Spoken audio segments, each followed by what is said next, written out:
How's it going, YouTube and my future self? Welcome back to the Lab TCG. Today we are going to be talking about something that I think needs to be discussed, and that is, can you see that? Sealed product in the Pokemon TCG and why I'm selling. Now, this is a different video than we usually do here on this channel. Usually I talk about selling Pokemon cards, how to sell the singles, how to sell the sealed product, all of the business aspects. But in today's video, I think we need to address the elephant in the room that I haven't talked about. I don't do this type of video, and that is sealed product is so expensive right now. And by expensive, I just mean like it's worth way more than it probably should be. To me, it's insane that I can sell booster boxes of Evolving Skies for $300 plus a box that I purchased for $85 a year ago. Now, I do have a wholesale account, so that's how I'm able to get it so low, but to me, it's just ridiculous. And I want to talk about why I think that price should be way lower, what I think is going to happen in the future, and kind of my argument for it. Now, I'm totally willing to be wrong here because this is my opinion, and I'm not necessarily telling you to sell these boxes, but I've already sold 5 boxes of Chilling Reign, hence the one that's right there, and they sold for $130 a box. And when I bought those for $70 each, I'll gladly take that margin. So without further ado, we're going to get into it. I do want to say a huge thank you to everyone for 3,000 subscribers, a huge milestone for the channel now that I've just been back for a couple weeks, so super happy to see that. The Discord community has grown exponentially as well. We're now at about 312 members. I've went ahead and kind of spruced it up, added a bunch of resources. The supplies list is back in the YouTube description and in the Discord. We also have a Shopify referral link, so if you're interested in shopping or creating a Shopify store, that's going to be in the YouTube description as well. You can get a free trial for Shopify.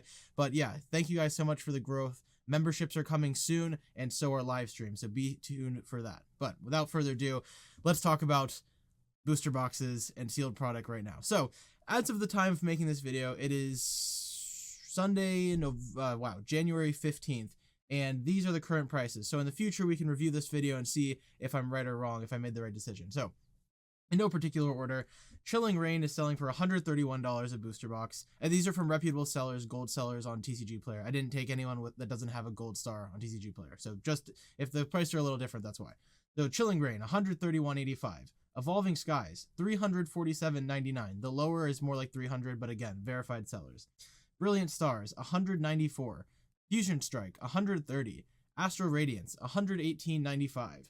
Silver Tempest, $124.75. Lost Origins, $124.65.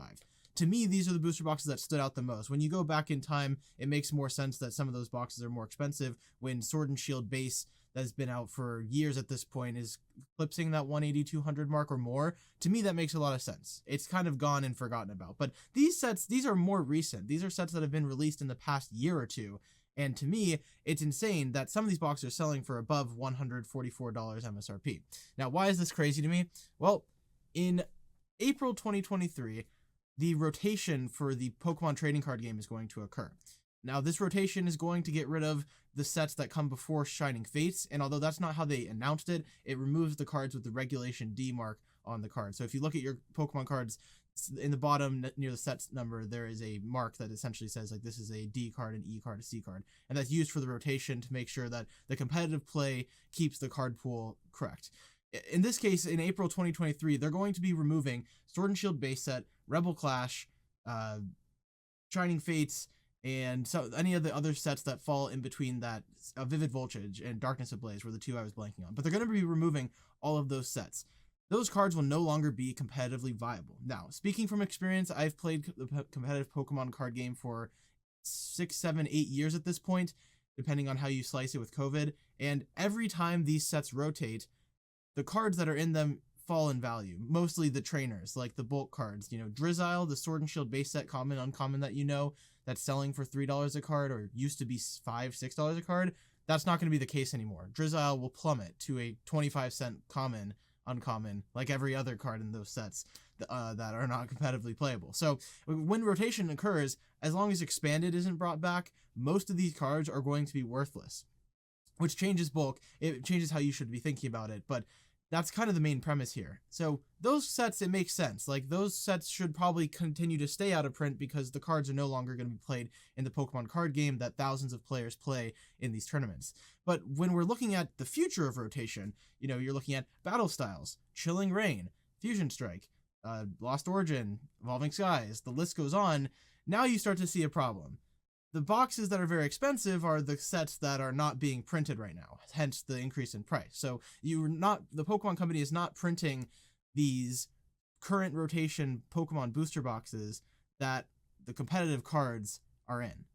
And for some reason, most people seem to think that Scarlet and Violet coming in and changing the card printing is going to prevent those sets from being reprinted.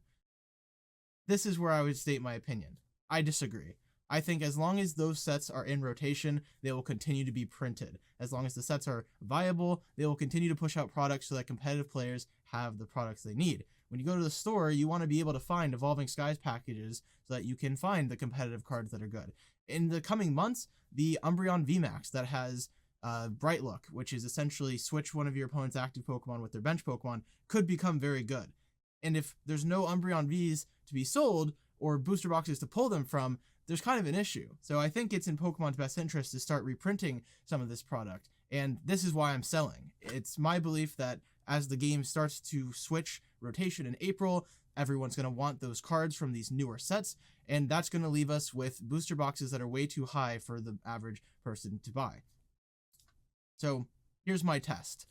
When the booster boxes are selling for this much, I think it's time for me to sell.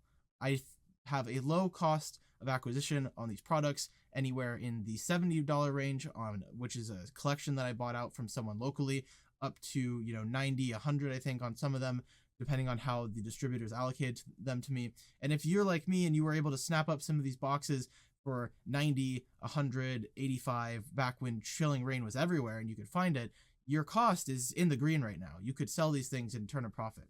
Now, as you can see by the background, I do like holding sealed product. I think over time it appreciates. I've had those Hidden Fates ETBs for years at this point, and they've appreciated quite well. But to me, this is not natural appreciation. This is appreciation that's occurring because the supply is no longer there. And I expect that supply to come back. I mean, don't quote me on this, but as far as I know, Evolving Skies has been reprinted like twice or 3 times, and that seems so low for a set that's only been out for a year and a half. So when a case is selling for $2,000, $2,200, my cost is $80, $85. If I can sell these boxes at $30, assume $50 in fees, my ROI becomes like 194% in a year. To me, that just screams sell.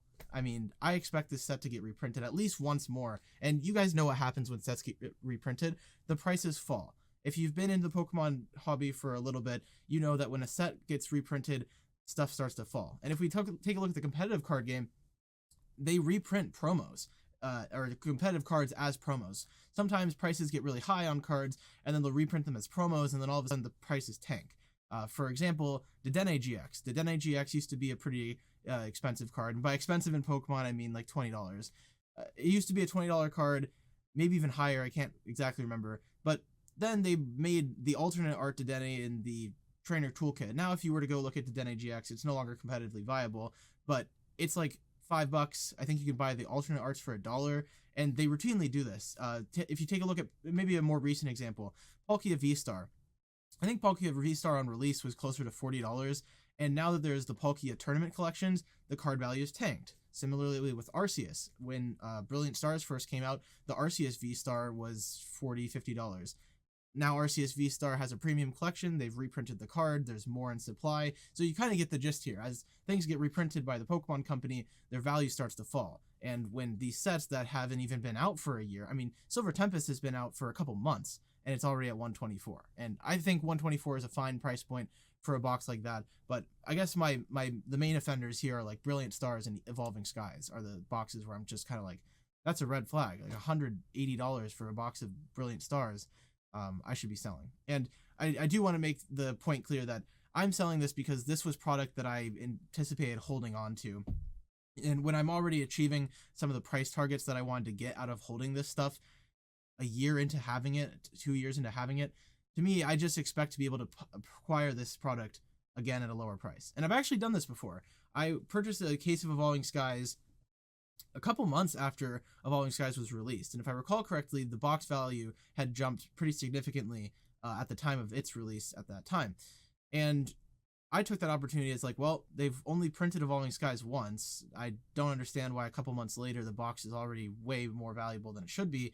I'm going to sell and expect, an email in my inbox saying, hey, would you like to get allocated more Evolving Skies boxes? And sure enough, I was right. I ended up getting an email for $85 a box after shipping and fees and all that stuff, and was able to basically just like sell at a higher price and lower my cost by repurchasing a booster box. And of course, I know that you guys don't all have distribution accounts, so when you're seeing prices like Chilling Reign that are just being flooded onto the market for $80-90, to me that's a screaming buy. I think that buying product under $100 is a good thing.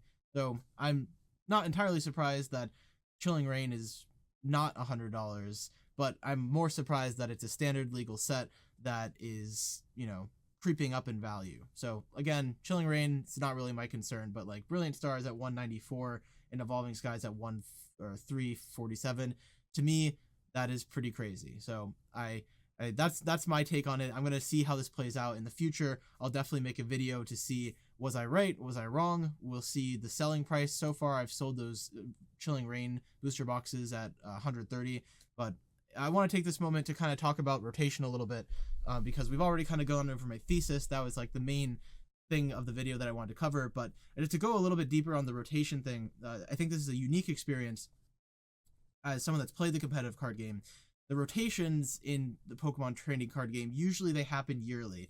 So the season for competitive Pokemon is usually about a year long. There's about a month break in between the national championships at the end of the year in the US and the world championships in August. That's usually the timeline. It's like June, US nationals, and then August, the world championships. That in between is kind of a break season for most players that are playing competitively and going to events. And once the world championships ends, they usually rotate all of the old sets. So for example, like when they release Sun and Moon, eventually they're going to replace all the sets that were in XY. When they replace Sword and Shield, eventually they're going to replace all the cards that came before Sun and Moon. Or I'm sorry, before Sword and Shield. So now you're kind of seeing this transition where we're at that halfway point where Scarlet and Violet is just coming out, and now they're going to only be printing Scarlet and Violet sets. So now the objective is to rotate out the Sword and Shield sets. So this year we're going to play, Sword and Shield battle styles onward, so all the sets now will be legal. But for the next year's rotation, it might be Scarlet and Violet on. So you have no idea what the rotation is going to be, but usually it follows that like new set comes out, keep rotating.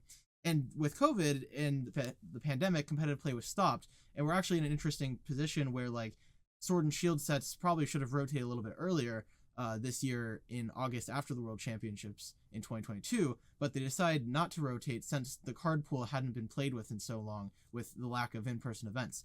So that's why Sword and Shield base set, which was released in 2020, is still legal to this day in 2023. So that's kind of why there's such a big gap. So it unfortunately for all of us Pokemon sellers, you can say goodbye to Drizzles, and powerful colorless energies and some of those other things as those sets rotate out. But now is a good time if you're a bulk seller to try and maybe start marking those cards down, making sure that you get rid of them from your inventory so that when the stuff rotates, you're not stuck with a bunch of cards that used to be valuable that aren't valuable anymore. If you guys are interested, I'd be happy to have Rahul Reddy back on the channel. If you guys have been watching the Lab TCG for a while, you remember Rahul. He is one of the best Pokemon card players in the game, and he can kind of give us a masterclass on which cards are going to be good, which cards he expects to be valuable, and we can kind of do something like that. So definitely leave a comment if that's something you're interested in seeing, because I think as sellers, we can get ahead of the curve when it comes to what cards could be viable in the future. Someone in the Discord mentioned that Ultra Ball is not rotating, and Ultra Ball is a very good card. It's been around for a long time, and this got a good discussion going of, well, Ultra Ball is pretty cheap, it's been reprinted a ton of times, but at the same time going forward it's probably going to be one of the best ball search cards in the game. So there is an opportunity to kind of predict and buy out singles now that are a couple pennies to resell them later, but that's a whole different discussion for a different video. So if you want to join the Discord and join the conversation, the link is in the description as well. But that's going to be it for me, guys. That's why I'm selling Evolving Skies, Chilling Reign, and Brilliant Stars. I hope you guys have a great day. Let me know if you have any questions, and I'll see you all in the next video. See you guys.